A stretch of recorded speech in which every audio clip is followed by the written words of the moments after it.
Today we are going to study the sermon titled God's Commandments and the Way of Salvation.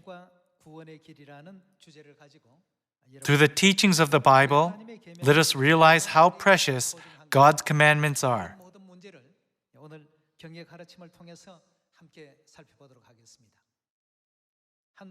In order to research the mentality that leads people to commit crime, a psychologist left his luxury car with the trunk unlocked in a wealthy neighborhood for a few days.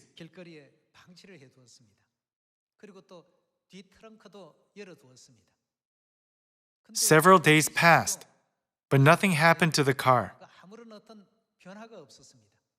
Since it was a wealthy neighborhood, the car did not tempt people to commit crime, even though it was a very expensive car. The psychologist then smashed one of the windows. Something strange began to happen in that wealthy neighborhood after the window was smashed. The expensive items that were inside the car began to disappear one by one. The items in that car were affordable to the wealthy people of that neighborhood. Yet the broken window triggered the mentality of the once law-abiding residents to commit crime. All the essential parts of the car, like the tires, were stolen. In the end, only the body of the car was left. Such a strange phenomenon occurred in this wealthy neighborhood. People wondered, how can we reduce the crime rate of neighborhoods where it is high? Based on the result of this experiment, they decided to do a graffiti removal campaign. Since the graffiti removal campaign began, the crime rate decreased dramatically in just a few months. The crime rate decreased by approximately 40% after only 1 year. Through this example, we can learn an important lesson concerning the mental process of men. One person's small criminal activity can lead to numerous crimes, and one cleaning movement can defeat many people's desire to commit crimes. Scholars concluded that the way to lower crime rates is to keep our environment clean rather than increasing the number of police officers. The reason I am sharing this story with you today is because the devil, our enemy, started to break God's statutes, decrees, and laws, beginning with small crimes. After people committed a small crime, like breaking a window, how did their mentality change? They became bold enough to commit more serious crimes. Starting with the Sabbath day, they began to break God's statutes and decrees, thinking, why does it matter whether we worship on Saturday or Sunday? It is just a difference of 1 day. In the same way, they broke the feasts of God, including the Passover of the New Covenant. In the end, people even denied God, the creator of the New Covenant, who instituted the statutes, decrees, and the laws for the salvation of mankind. That is why God came to the earth a second time. Father Ahnsahnghong and Heavenly Mother came to the earth and restored all the teachings of the Bible, such as the Sabbath day, the Passover, and all the feasts of the New Covenant, one by one. Even today, they are guiding us to salvation. They taught us how important God's commandments are and how precious the Sabbath day is. They restored God's statutes, decrees, and laws one by one, teaching us all their meanings. Even though the luxury car was left unattended in the wealthy neighborhood for several days, people were not interested in it. However, once a window was broken, they began to show interest in that car. What were they interested in? They were interested in crime. This was where the desire to commit crime arose. As soon as one of God's laws was destroyed, what began to happen to all of the other laws of God? People began to regard God's statutes, decrees, and laws as trivial. Why does it matter whether we keep the Sabbath day or Sunday?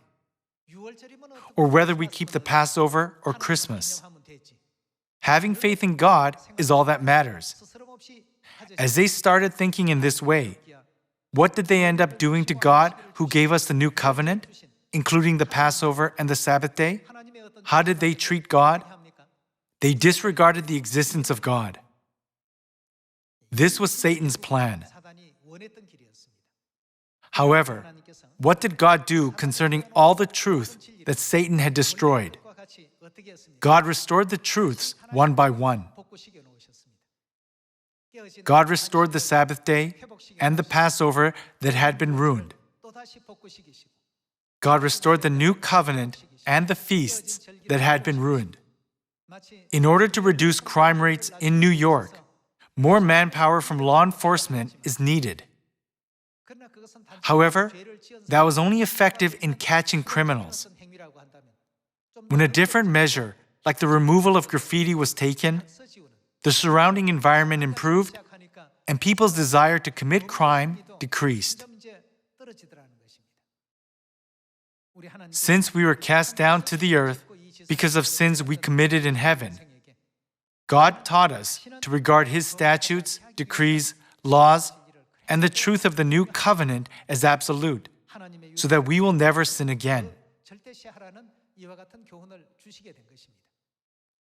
In the end, something that looked trivial can destroy our souls. We should not regard any teaching as trivial.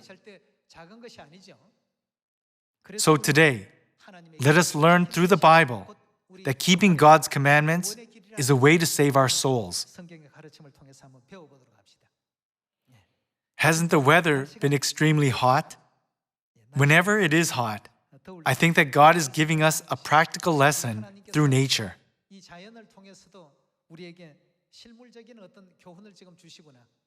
It has been so hot that it went over 50 degrees Celsius in some European countries.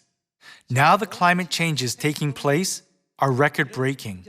This scorching weather makes me think, living in this hot weather is tormenting.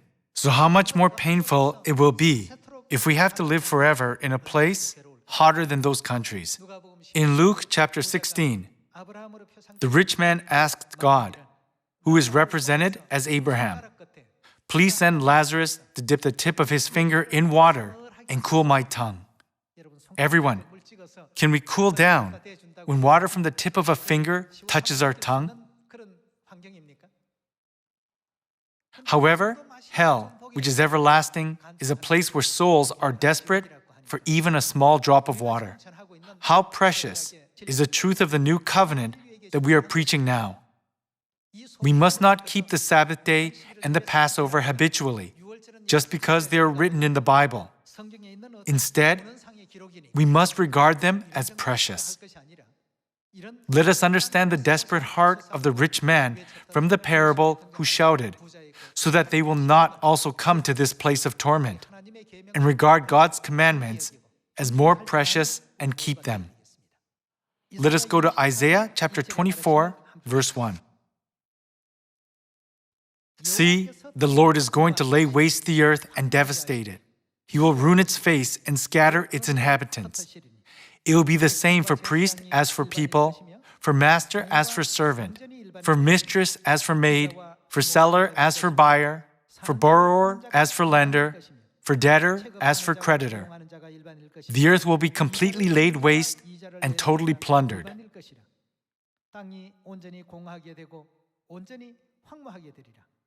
This earth will be completely laid waste and totally plundered.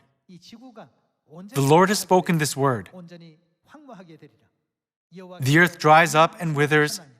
The world languishes and withers. The exalted of the earth languish. The earth is defiled by its people. They have disobeyed the laws, violated the statutes, and broken the everlasting covenant. Verse 6. Therefore a curse consumes the earth. Its people must bear their guilt. Therefore earth's inhabitants are burned up, and very few are left. What was the reason that all these things were happening?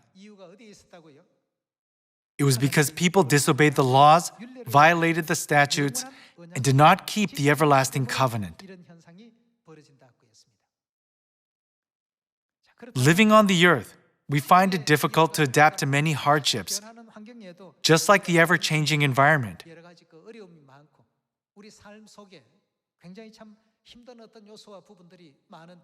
Then, what will happen if we cannot enter the everlasting kingdom of heaven? In other words, what if we go to hell? In the book of Revelation, God prophesied, the smoke of their torment rises forever and ever. What will happen to us if we are thrown to this place? Mercifully, Heavenly Father and Heavenly Mother came to the earth to save us from the clutches of hell by preaching the new covenant and teaching us the truth. They have been leading all mankind to the way of salvation. Let us move on to Matthew chapter 7.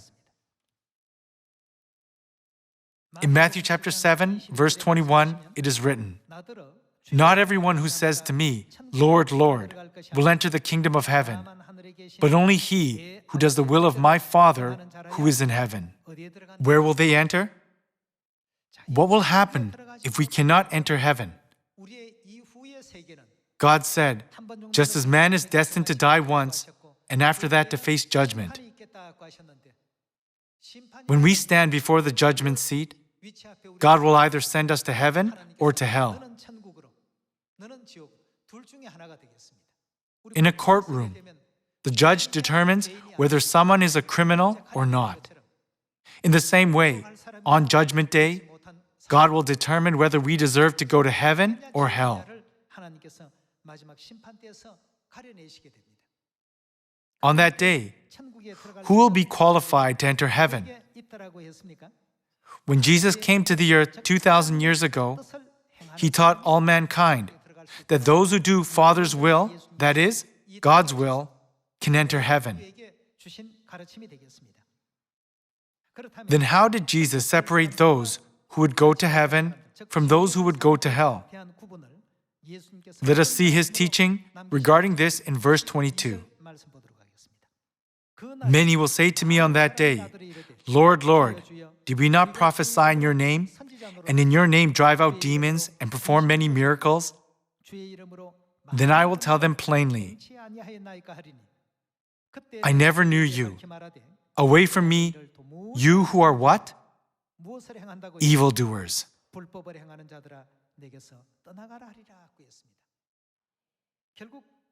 Therefore, those who do Father's will can enter heaven, and those who don't receive the judgment of eternal hell. Who are the people who will receive the judgment of eternal hell? They are those who practice lawlessness. They are those who do not keep God's statutes, decrees, laws, and covenant. Those who practice lawlessness can never do Father's will. Those who practice lawlessness belong to the group of people who do not do God's will. The place where these people will go is the punishment of everlasting fire. We teach people that we will go to hell if we fail to keep God's teachings, and that we must obey God's will in order to go to heaven. However, there are people who say, if everybody is going to hell, why not join them? Though they speak that, they cannot endure this heat. People are distressed with the temperature on the earth, saying, it's too hot. However, they also say, I don't mind going to hell, since everyone else is going there. How ignorant is this comment? We must try our best to obey God's will. Jesus taught us the importance of obeying God's laws in the New Testament times, and the prophets also gave the same teaching throughout the 66 books of the Bible. Let us go to Jeremiah chapter 11 and see the outcome of those who violated God's statutes, decrees, and laws. In chapter 11, verse 1, it is written, This is the word that came to Jeremiah from the Lord. Listen to the terms of this covenant and tell them to the people of Judah and to those who live in Jerusalem. Tell them that this is what the Lord, the God of Israel, says. Cursed is the man who does not obey the terms of this covenant. What will he receive? It says he will be cursed. On the day of judgment, if they are cursed, will they be sent to heaven or to hell? They won't be able to avoid going to hell. Who said this? Didn't Jeremiah convey this message saying, "This is what the God of Israel says"? God tells us that those who do not obey and follow the terms of this covenant will be cursed. Let us continue with verse 4. The terms I commanded your forefathers when I brought them out of Egypt, out of the iron smelting furnace. I said, "Obey me and do everything I command you, and you will be my people, and I will be your God."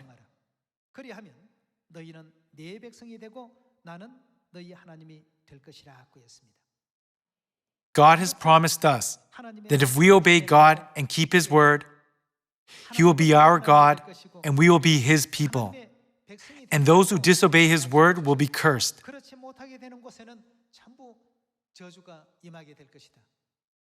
God did not say this to scare us. Since this will surely happen, God informed us of the truth through a prophet. In Jeremiah chapter 16, verse 10, it reads, "When you tell these people all this, and they ask you, 'Why has the Lord decreed such a great disaster against us? What wrong have we done? What sin have we committed against the Lord our God?' Verse 11, "Then say to them, 'It is because your fathers forsook me, declares the Lord, and followed other gods and served and worshipped them. They forsook me and did not keep my..." What did they not keep? Even by this one fact that you are not keeping God's law, I can already see that you are worshiping another God and have betrayed me. The Bible says that God knows all this. You did not keep my law. This is why this great disaster is coming upon you. This is what God explained.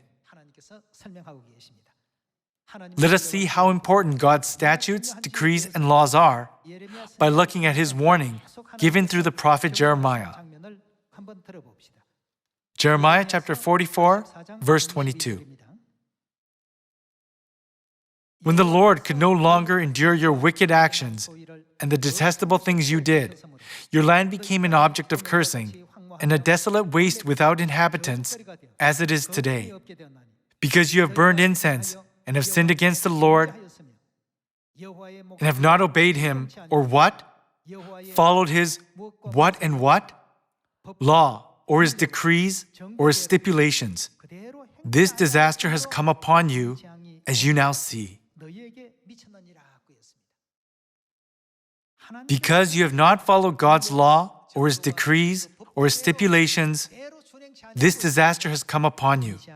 This is what God taught us.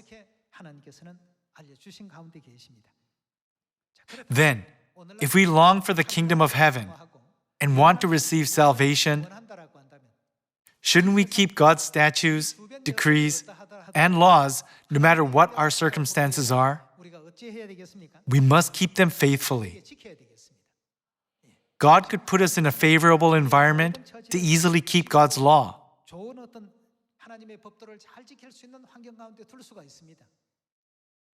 However, anybody can keep God's law in favorable circumstances. That is why God sometimes puts us in an unfavorable environment. Seeing all the efforts we make to keep God's decrees and laws, even in unfavorable circumstances, God sees our hearts and knows whether we have faith in Him.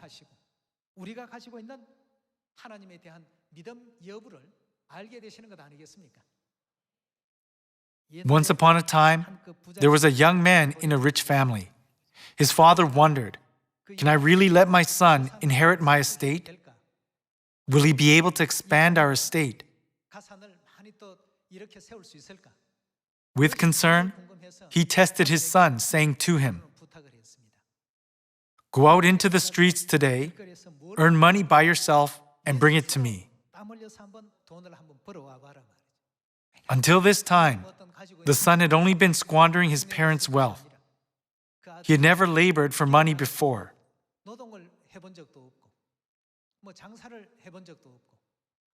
He came back empty-handed without doing anything.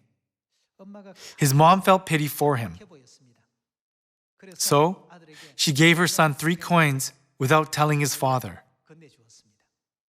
She gave him 3 coins, saying, "Here, tell your dad that you earned these coins to help appease his concerns."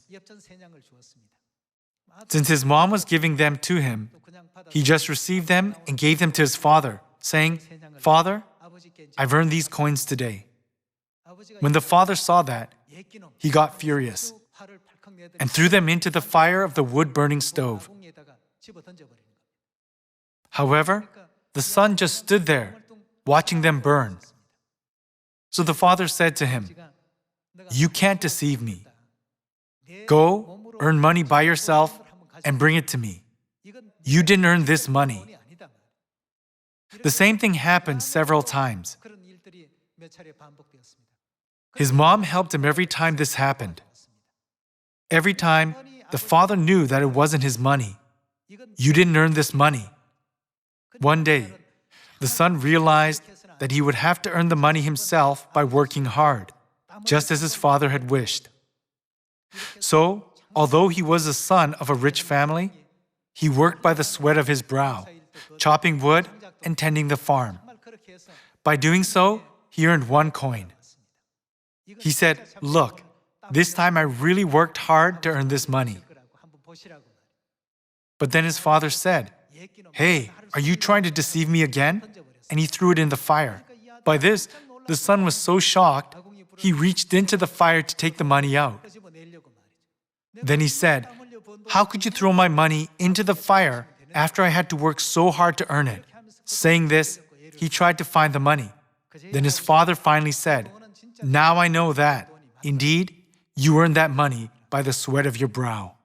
God has commanded us to keep His statutes, decrees, and laws, and places us in all types of environments, sometimes in difficult environments, and sometimes in environments where it is easy to keep them.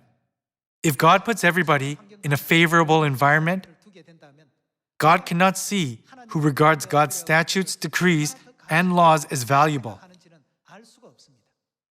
However, when we are put in a difficult environment, God can see who tries to keep them by overcoming the environment. Aren't these people truly those who obey God's statutes, decrees, and laws, knowing how important they are? God uses many ways to look into our hearts.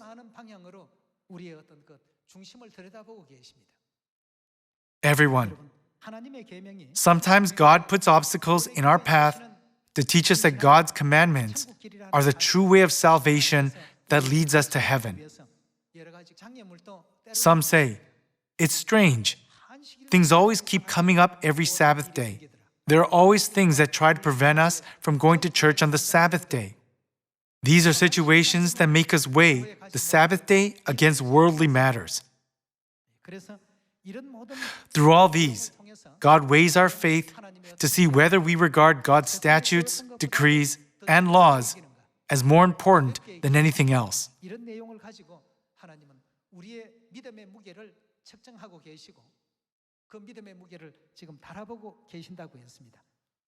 Let us go to Exodus chapter 15, verse 25.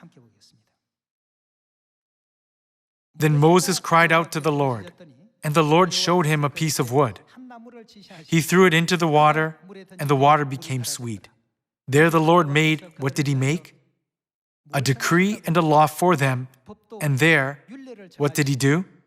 He tested them. God tested them to see whether they keep the decree and the law or not. Everyone, we have God's laws, such as the Sabbath day, the Passover, the regulation of veil, the law forbidding idolatry, the law of being baptized in the name of the Father, of the Son, and of the Holy Spirit. God has granted us all the laws of the new covenant, the truth of life. Ultimately, who are all these things for? What did Jesus say when he established the new covenant? He said, "This cup is the new covenant in my blood, which is poured out for you." We must not forget that all these are for us. Let us see a revelation that God gave Apostle John concerning the matter of keeping God's decrees, laws, and commandments. Revelation chapter 14, verse 6. Then I saw another angel flying in midair, and he had what kind of gospel? The eternal gospel to proclaim to those who live on the earth, to every nation, tribe, language, and people. He said in a loud voice, "Fear God and give Him glory, because the hour of His judgment has come. Worship Him who made the heavens, the earth, the sea, and the springs of water." A second angel followed and said, "Fallen. Fallen is Babylon the Great, which made all the nations drink the maddening wine of her adulteries." A third angel followed them and said in a loud voice, "If anyone worships the beast and his image and receives his mark on the forehead or on the hand, he too will drink of the wine of God's fury, which has been poured full strength into the cup of his wrath. He will be tormented." Here, what will he be tormented with? With burning sulfur, in the presence of the holy angels and of the Lamb. And the smoke of their torment rises forever and ever. There is no rest day or night for those who worship the beast and his image, or for anyone who receives the mark of his name. We've already studied several times about this beast through Revelation chapters 13, 17, and 18. Here, what will anyone who worships the beast and his image receive? On the forehead or on the hand? They will receive his mark on the forehead or on the hand and be tormented with burning sulfur. And the smoke of their torment rises forever and ever. They will receive the mark on the forehead or on the hand. Everyone, doesn't this sound familiar? Where else have you seen this scene? When do we receive a sign on the forehead or on the hand? When we keep God's commandments. The Passover, which is one of God's commandments, will be on our forehead. There is a law of God which will be for us like a reminder on our forehead. And a what on our hand? A sign on our hand. In other words, if we keep God's law, we can receive a sign on our forehead and on our hand. But what if we keep Satan's commandments, not God's commandments? What will we also receive on our forehead or on our hand? In this case, too, we will receive a mark. A sign or a mark is to be given on our forehead or on our hand, whether we keep God's commandments or Satan's commandments. Everyone will receive one of them. People who keep God's commandments will receive God's sign. However, people who keep the commandments of the beast will receive the mark of the beast. They will be distressed and tormented with burning sulfur, where the smoke of their torment rises forever and ever. God showed this revelation to us through Apostle John. As we can see, God's commandments, which we are keeping today, are the way that God has provided for our salvation. On the way of salvation, I pray that no one and no soul will fall behind or lose any of the truths of the new covenant, such as the Sabbath day, the Passover, and the 7 feasts of 3 times. Let us have faith like that of David, who said, "I will regard God's commandments as more precious than pure gold and follow the path God has designated for us." Thank you very much.